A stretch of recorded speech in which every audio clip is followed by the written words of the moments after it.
오늘도 이 얘기 해보겠습니다. 지금 이태원 참사에 대한 국가 애도 기간이 종료되면서 정치권 공방 본격화되고 있고, 뭐 해법, 책임론, 뭐 여러 가지 얘기들 어제 이제 국회 행안위도 열렸습니다. 일단 이 얘기부터 짚어보죠. 윤석열 대통령이 애도 기간에 뭐 여러 종교 행사들에 참석을 했고 발언을 하기도 하고 안 하기도 했었는데 결국 이제 어제 국가안전시스템 점검회의에서 뭐 언론들의 표현은 이제 사실상 사과, 그냥 사과라고 쓰는 언론도 있고 좀 정부 책임을 인정하는 직접적인 어떤 언급은 없었지만 본인이 이제 굉장히 좀 자세를 낮추는 발언을 했는데 이 대통령의 사과 어떻게 보십니까?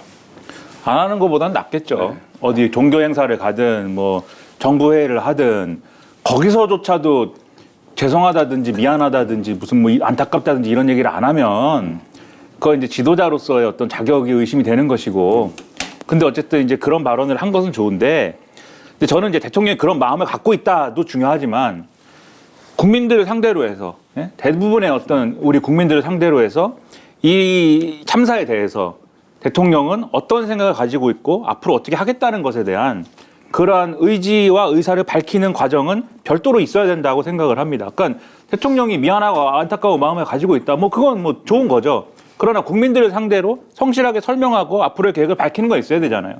그런 것이 지금 없고. 대국민 담화 필요하다. 이전에 대국민 담화도 했지만 네. 그건 대국민 담화는 말 그대로 이제 그 사건에 대한 이제 어떤 얘기였지.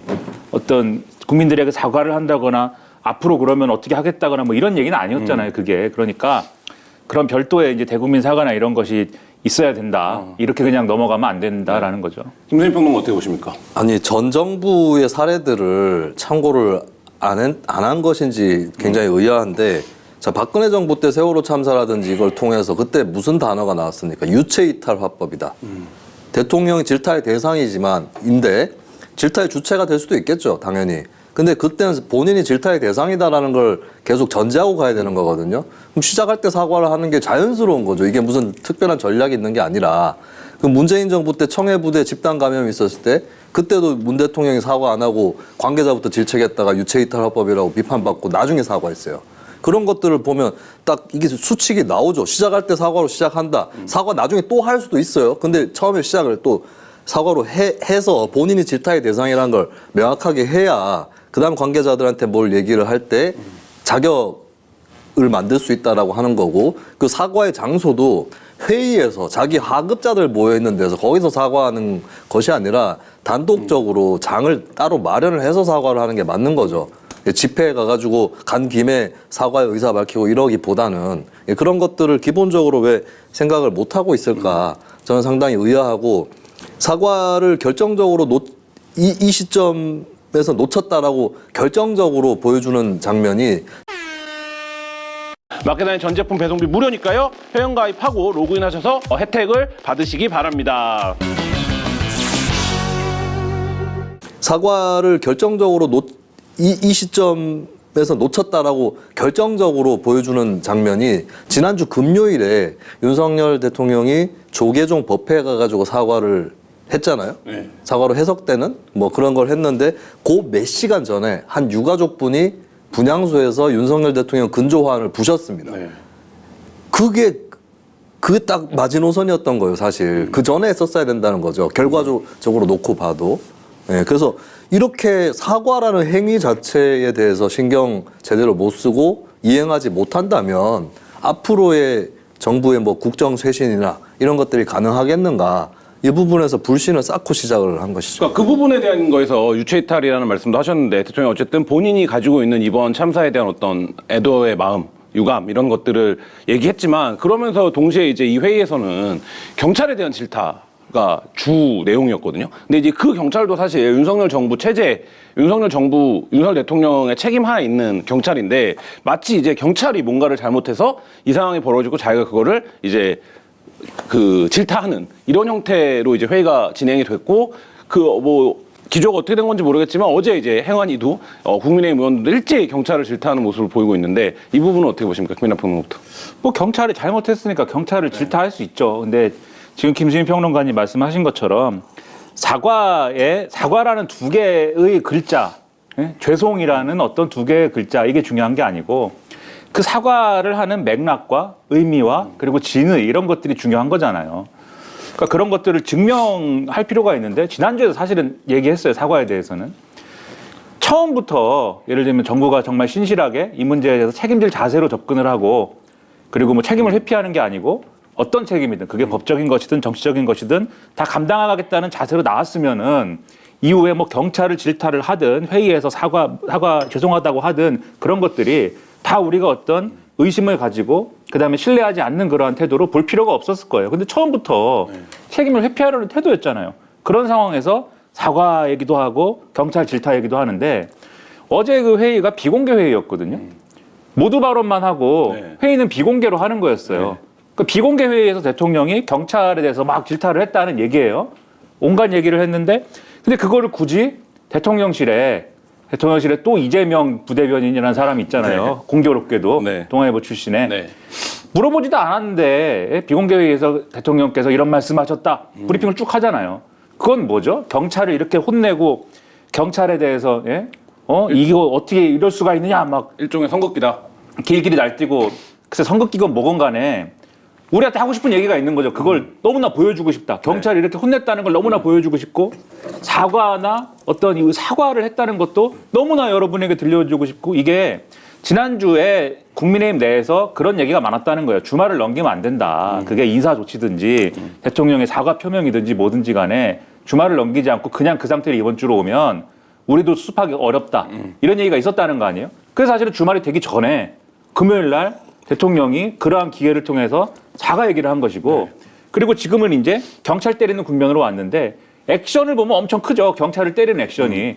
경찰청장이 앞에 있는데 거기다 대고 왜 보고만 있었냐 막 이렇게 경찰청장 입장에서 대통령이 그러면 오금이 저리지 않겠습니까?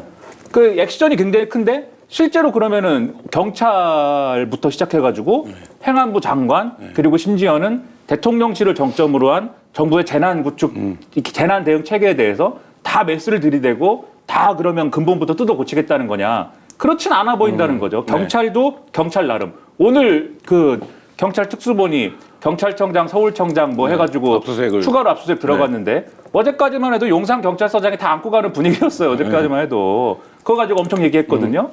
그러니까 이렇게 액션은 크고 사과한다 그러고 뭐 혼냈다 그러고 막 하지만 실제로 뭘 하겠다는 거냐를 보면은 결국은 가장 책임을 피하기 어려운 부분부터 책임을 묻고 최대한 책임을 묻기 어려운 어떤 그런 단위나 사람에 대해서는 점점 이렇게 좀 얇게 가는 거 아니냐 그런 의심을 가질 수밖에 없는 환경이죠 지금. 김진평은 어떻게 보십니까? 아니 사고가 터지면 자기가 뭘 잘못했는지 얘기하는 게 가장 우선이거든요. 대통령이 그걸 얘기한 적은 없습니다. 그러니까 지금까지의 사과도 추상적인 도의적인 수준의 사과예요. 근데 사실 사과는 구체적으로 할수록 좋은 거거든요. 자 그러면 대통령이면 윤석열 대통령이면 특히 사고가 난 곳은 용산입니다. 대통령실이 있는 그 구예요. 그러면 내가 대통령실을 이렇게 이전을 했는데 가까이 있는 곳을 이렇게 챙기지 못했구나. 생각을 못했구나. 그리고 뭐 다른 멀리서 있는 축제라고 해서 그럼 신경 쓰지 말아야 된다는 뜻은 아니지만 예, 바로 지금 거리에 있는데 왜 이 생각을 못했을까라고 하는 자책이라든가 이런 것들이 나오는 게 우선이에요. 근데 마치 모든 게 문제가 없었고 경찰 대응에서 문제가 생겨서 일이 벌어졌다라고 하는 이 참사의 구조를 축소하는 네, 이 발언이 문제인 것이고 그리고 경찰을 질타를 하려면 경찰 업무에 대한 이해가 있어야 돼요. 근데 우리가 지난주에 참사 직후에 처음 방송을 할 때 이상민 장관 인력 배치 소용 없었다라는 발언, 대통령실 관계자의 경찰 권력이 부족하다라는 거에 대해서 그때 반박을 했었죠. 근데 그 다음에 또 뭐가 나왔느냐? 한덕수 국무총리가 사실 외신 앞에서 농담한 것 때문에 크게 문제가 됐는데 그 농담보다 더 큰 문제가 있었어요. 뭐라고 했냐면 우리 국민들이 기동대 인력이 사전에 선제적으로 배치돼서 제압하는 걸 싫어한다라는 발언을 했습니다. 그런 발언이 있었죠. 예. 기동대 대원이 배치가 되더라도 기동대 대원은 집회 시위할 때는 기동복 입고 전투화 신고 방패 들지만 거기서 일할 때는 근무복 입고 경광봉 드는 게 기동대원이거든요. 전혀 양상이 달라요. 누가 제압하고 진압하라고 했습니까? 이게 저 경찰의 업무에 대한 기본적인 이해가 없는 겁니다. 그리고 그렇게 기동대원이 이거는 이제 정부에서 이렇게 얘기한 건 아니고 정부 강성 지지층에서 이런 얘기를 하는 사람들이 있는데 거기 오면 그럼 말 듣냐 이런 얘기를 하더라고요. 만약에 행인들이 운신의 폭이 어느 정도 있는 상황에서 경찰이 일로 가세요 절로 가세요 하면 짜증 냅니다. 지가 뭔데 이렇게 나와요. 근데 그날 혼잡한 상황에서 정말 위험하다고 다 인식하고 있는 가운데서라면 제복을 입고 있는 사람의 안내는 굉장히 큰 권위를 가지거든요. 거기서 말 안 듣고 개기면 인파 속에서 말 들으라는 얘기 나와요. 이런 거에 대한 기본 이해가 없는 사람들이 총리, 장관으로 있는 상태에서 어떻게 경찰만 질책을 할 생각이 나는가. 이것이 의아할 뿐이죠. 이 얘기로 넘어가 보죠. 이래서 이제 지금 수사가 시작이 됐습니다. 이 지라인들 중에 일부는 뭐 대기 발령이 된 상태고 압수수색 당하고 했는데 그러니까 이게 법적인 책임을 뭐 어떻게 할 거냐 이거는 결국엔 수사하고 재판까지 가야 되는 문제인데 정치적으로 놓고 보면 결국엔 국민들 눈높이에서 볼 때 이들이 너무나 이번 참사에 큰 책임이 있다라는 게 지금 뭐 인정되고 있는 상황 그리고 책임을 져야 되는 자리에 있는 사람들인데 대통령 어쨌든 이 사람들에 대한 어떤 경질이라든지 뭐 파면 뭐 이런 것들을 하지 않고 있고 어제 행안위에서도 계속 이제 그 부분들에 대한 질의가 나왔어요. 근데 나왔는데 어쨌든 뭐 직을 내려놓는 거에 대한 다 선을 긋고 있고 이상민 장관 역시도 어제 뭐 일부 여의도 예상으로는 행안위가 끝나면 사퇴하지 않겠냐라는 얘기도 있었는데 어쨌든 본인은 사퇴할 의사가 없다라는 걸 어제 좀 밝히고 했는데 어쨌든 대통령이 이 부분에 대한 인사 책임을 묻는데 타이밍을 놓친 거 아니냐 이런 지적도 나오고 있는데 어떻게 보십니까, 김선희 평론가? 처음에 초장에 누군가를 정리하고 갔었어야 돼요. 특히나 정부 고위 관계자가 말 실수가 아니라 이상한 인식을 갖고 있는 걸 드러낸 이상은 정리했었어야죠. 그리고 이상민 장관 없어도 아무 지장 없어요. 소방하고 경찰이 있고 그리고 행안부에 좀 비는 게 있다면 국무조정실이 해도 되는 거고. 그래서 지난주에는 그 브리핑 주제를 지난주 금요일에는 국무조정실장이 했었습니다. 행안부 장관이 아니라. 그런 식으로 업무를 조금씩 나눠서 해도 되는 거고 이상민 장관은 업무 이해도가 별로 없는 사람인 게 드러났잖아요. 뭐 안철수 의원 같은 경우는 윤희근은 당장 경질하고 이상민은 사고 수습 후에 경질하자 이렇게 얘기하던데 저는 차라리 거꾸로가 맞다고 봐요. 윤희근 경찰청장은 사실 뭐 결과적으로 보고도 늦게 받고 본인도 이제 예방의 책임 이런 걸 다 하지 못한 책임을 분명히 지고 경질을 당해야 되겠지만 사실 윤희근 청장은 경찰에서 좀 경비 쪽에 일을 많이 했습니다. 이 분야에 좀 전문성도 있어요. 어느 정도. 그럼 차라리 사고 수습 때문에 조금 더 필요하다면 이상민 장관이 아니라 윤희근 청장이어야 될 일이고 이상민 장관은 망고 쓸데없는 사람이에요. 제가 봤을 때. 예. 김민하 평론가 어떻게 보십니까? 이 인사 그러니까 책임을 묻지 않고 있는 이 상황. 네, 어제 행안이 끝나고 사퇴하리라는 그러한 전망 전날부터 전 들었는데 참 순진한 사람들이라고 생각을 했어요. 그렇게 되겠습니까?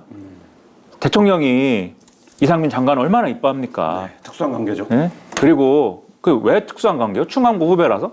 아무튼 그 언제부터 이거는 사퇴 안 한다를 언제부터 생각을 했냐면 분향소를 데리고 다니잖아요. 예? 그러니까 그게 무슨 이유는 있습니다. 뭐 전부가 다 가기는 그러니까는 주무부처 장관은 가자라는 얘기인데 회의 참석 안 하고 분향소 가서 빈자리가 사진 찍히고 그랬었죠. 네. 근데 그 전에 문제가 이미 되고 있었던 게 이상민 장관이 이상한 얘기 한 것, 지난주에 막 욕하고 그랬던 거, 그런 것 때문에 논란이 되고 있는데 대통령이 분향소를 데리고 다니면서 거기서 예도 갖추라고 하고, 분향도 하고, 그다음에 유가족들에 대한 어떤 뭐 이런 터치도 하고 뭐 이런 걸 하는 거잖아요. 그런 걸 쭉 한 다음에 이상민은 죄가 많으니까는 그만해라 이렇게 하겠습니까? 안 하죠. 절대로. 그렇게 안 가죠. 그리고 어제도 윤석열 대통령이 그 무슨 회의, 무슨 안전 시스템 무슨 회의를 하면서 윤희근 경찰청장에게 얘기를 했잖아요. 현대 사회에서는 그냥 뭐 책임졌으니까는 모두의 책임이니까 그만둬라. 이건 안 된다. 책임질 사람에게 딱딱 책임을 물어야 되는 것이다라고 얘기를 하지 않았습니까? 책임질 사람이라는 것은 뒤집어 얘기하면은 재판에 가도 이 사람은 유죄가 확실한 그런 사람에 대해서 책임을 묻겠다라는 거예요. 그럼 우리가 이상민 장관이라는 게 김수민 평론가님이 저렇게 망고 쓸데없는 사람이다라고까지 얘기를 하는 이런 사람인데 그런 사람을 경질하는 데 있어서도 아주 특별한 죄가 될 만한 이유가 있지 않으면은 그 선택을 하지 않겠다라는 생각을 계속 대통령이 표현을 하고 있는 거예요. 근데 그게 저는 그래서 뭐 여러 가지 평가가 가능하겠죠. 검사 출신의 한계냐, 법조인이라 그런 거냐, 여러 평가 가능하겠지만 결국은 이 사안의 어떤 책임이라든가 그런 것들을 축소하는 방향으로 계속 이 상황의 어떤 출구 전략을 잡고 있기 때문에 나오는 반응이다라고 봐요. 그러니까 말은 앞서도 얘기했지만 미안하다고도 하고 죄송하다고도 하고 막 호통도 치고 하지만 결국은 책임지는 단위라는 거는 최대한 급을 낮춰서 정리하고 싶은 마음 아닙니까? 그러니까 이상민 행안부 장관은 그만두지 않는 것이죠. 이 얘기를 해보죠. 그러니까 어쨌든 책임을 축소하는 전략으로 출구를 잡고 있다라고 얘기를 하셨고, 국민의힘도 어저께인가요? 김행 비대위원이 그 집회를, 대통령 퇴진 집회를, 용산에서 그날 당일 있었던 집회를 민주당이 조직적으로 지원한 거 아니냐, 이재명 팬클럽과 연결되어 있는 거 아니냐, 그럼 민주당이 국기문란이다 이렇게 얘기하고 있고, 민주당이 국정조사하자고 하니까 수사 먼저 해야 된다 이렇게 얘기하고 있는데, 그러니까 이 방향으로 지금 정부 여당은 출구를 잡고 있는 것 같은데, 이 부분에 대해서는 어떻게 보십니까, 김수민 평론가? 아이고 왜 한치도 안 밀릴라 그래요. 그러니까 국정조사는 수사하고 다릅니다. 그러니까 수사나 재판의 소추에 관여할 목적으로는 어차피 국정조사를 못하게 돼 있어요. 그렇다면 수사 중인 사안에 대해서는 못하는 거냐? 할 수 있습니다. 지난번에 국정농단 게이트 때도 국회에서 하는 것 별도, 수사하는 것 별도고, 그리고 수사로만 따질 거냐고요. 직무유기, 직권남용, 업무상 과실치사 등등만 따질 거냐고요. 정책적인 거, 행정, 나아가서 정치, 이거를 따져 묻고 대책을 수립하는 장이 국정조사입니다. 그리고 딴 데서 자꾸 이 문제로 여기저기서 막 전투가 벌어질 바에는 국정조사라는 특정 장에다가 몰아가지고 거기서 제대로 논쟁하는 게 낫죠. 그 국민의힘이 국정조사를 거부할 이유는 아무것도 없다, 사실. 특검은 저는 의견을 달리 할 수 있다고 봅니다. 특검을 하느라 시간이 지체되는 부분이라든지 오히려 더 수사에 차질이 빚을 수 있는 부분, 그리고 경찰 조직의 특징이 이게 검찰과도 다른 건데 경찰은 조금 이렇게 조직이 펑퍼짐하죠. 그래서 제 식구 봐주게 한다고 하는 것이 좀 한계가 있을 수도 있어요. 그런 부분을 좀 지켜볼 필요도 있는 거고 해서 특검은 반드시 해야 된다고 생각하진 않습니다만, 아니 국회가 뭐 하라고 있는 조직이에요. 국정조사 정도는 할 수 있어야 되는 거거든요. 그건 받아야 되는 거고, 그다음에 대통령 퇴진 집회에 대해서 촉각을 곤두세우는데 사실 국민들이 판단할 몫이에요, 1차적으로. 그러니까 정권의 책임을 묻는데 그걸 퇴진까지 나아갈 거냐라고 했을 때, 만약에 정권 퇴진 구호가 무리하게 나온다 싶으면 다수 여론은 거꾸로 이제 그건 너무하지 않느냐라고 반작용이 일어날 거예요. 그러면 그걸 보고 있으면 되는 건데 지금 정권 퇴진 여론이 우려할 정도인가요? 근데 왜 굳이 국민의힘이 참사를 이용해가지고 정권을 퇴진을 하려고 한다라는 말을 하는 이유가 뭐냐? 그럼 정권 퇴진이라는 프레임, 그 단어는 더 각인이 되는 것이고, 정권 퇴진까지는 아니지라고 생각한 국민도 지금 정권 방어를 위해서 너무 하는 거 아니냐 얘기가 나올 수밖에 없는 거거든요. 국민의힘이 굉장히 뭐라고 해야 될까, 방어 기제가 지나친 나머지 하는 공격적인 행위 있잖아요. 그 수순으로 가고 있는 거죠. 김민호 평론가 어떻게 보십니까? 국민의힘이 왜 오버를 하겠습니까? 누군가 봐주길 바라는 거 아니겠어요? 네? 역시 위에서 보든지 밑에서 보든지 네. 국민의힘 지지층이나 당원이 그걸 봐주길 기대하는 것이든지 대통령이 보기를 기대하는 것이든지, 그러니까 오버를 이렇게 하겠죠. 이게 지금 뭐 김수민 평론가님은 국민의 판단이라고 말씀하셨지만 이게 그런 게 있어요. 이게 정치 세력이잖아요, 민주당이. 그러니까 예를 들면은 지금 말씀하신 것처럼 너무 과도한 어떤 뭐 이런 슬로건을 걸었다든지 하는 것은 2차적인 문제인 것이고 1차적으로 대통령 퇴진을 외치면 안 되는 겁니까? 1차적으로? 지금 156명이 사망한 어떤 참사가 일어났고 그것에 대해서 정부의 책임을 묻고 싶은데 그 묻는 과정에 대통령 퇴진해라 라는 구호가 나오면 안 되는 건가요? 그거는 국기문란인가요? 그게 국기문란은 아니잖아요. 그게 무슨 뭐 헌법상에 무슨 뭘 위배한 건가요? 아니잖아요. 김행 비대위원은 내란죄라고. 그러니까 그게 뭐 말이 되냐고요, 그게. 예? 퇴진을 요구할 수 있죠. 그리고 무슨 뭐 조선일보 등이 보도를 해가지고 이재명 대표의 뭐 팬클럽 비슷한 조직이 버스를 이제 실어 날랐다라고 이제 보도를 해가지고 또 그걸 가지고 무슨 뭐 민주당이 무슨 뭐 다시는 다시는 하지 말아야 될 일을 한 것처럼 막 하는데 안 됩니까, 그게? 그 집회에 그럼 참석할 때 버스 대절하면 안 되고 지하철 타고 가면 되는 거예요, 그게? 아니면은 인터넷으로 공지를 한 게 문제입니까? 전화 돌려갖고 데려왔으면 되는 거예요, 그러면? 그게 뭡니까? 논리가 아니다. 그냥, 대통령 퇴진까지 당신들은 대통령 퇴진이라는 구호는 좀 너무한 것 같습니다. 이 사안에 대해서 대통령이 책임질 일이라기보다는 행안부 장관이나 경찰이 책임질 일이죠 라고 하든가, 그건 좀 무리한 것이기 때문에 국민들이 판단할 겁니다라고 대응하면 되지. 국기문란이다, 무슨 뭐 대선 불복이다, 뭐 무슨 정치적으로 이용한다, 별의별 소리를 다 하는데, 그 얘기 해봐야 자기 얼굴에 침 뱉게요. 이전 정권에 이전 정권 얘기를 하기 싫지만은 이전 정권에 일어났던 여러 가지 사건에서 국민의힘이 어떻게 했으며 세월호 참사에 대해서 어떻게 했습니까? 세월호 참사하고 천안함 사건하고 막 그 같은 저울에 올려놓고 비교를 하면서 왜 이거는 챙기고 이건 안 챙기냐부터 시작해서 문재인 대통령은 왜 박명록에 고맙다라고 적었느냐 온갖 그런 정치 공세는 다 해놓고 지금 와서 뭘 그런 얘기를 합니까? 그런 얘기를 하지 말았으면 합니다. 네. 3년 전에 광화문 집회 생각을 해보자고요. 그때 국민의힘이 인원 동원하고 했었죠. 국민의힘만 간 건 아니지만 소위 범국민의힘 진영이 총 결집을 하다시피 했는데 그때도 광장에서 문재인 하야 구호가 나왔거든요. 사실 조국 사태를 명목으로 모인 거지만 그러니까 조국 사태 때 정부 비판했던 국민들이 문재인 하야를 외친 건 아니었잖아요. 근데 본인들이 자기 맥락으로 끌고 가려다가 결국에 외면당해가지고 2020년 총선에서 대패한 거지 않습니까? 국민의힘이. 그러면 국민의힘 또 거꾸로 민주당에 만약에 뭐 턱도 없이 비약시켜가지고 정권 퇴진론으로 몰고 가면 사실 민주당 또 그렇게 될 수 있는 거거든요. 그러면 그렇게 좀 생각을 하고 있으면서 본인들 문제가 뭔지 그것부터 먼저 점검을 해야 되는 거고 정권 퇴진이라는 말 나오자마자 그걸 가지고 저 봐라 민주당이 정치적으로 활용하라고 한다라고 주장하는 것도 그 이상으로 정치적으로 하는 것이다는 거. 마케타니는 착한 쇼핑몰이죠. 마켓하니는 저지되어야 합니다. 저는 마켓하니에 구합니다. 다른 데서 쇼핑하는 것은 저지되어야 합니다. 울분하면서 상품을 찾다가 보면 하루가 언제 다 갈지 모르겠습니다. 반드시 저지되어야 합니다.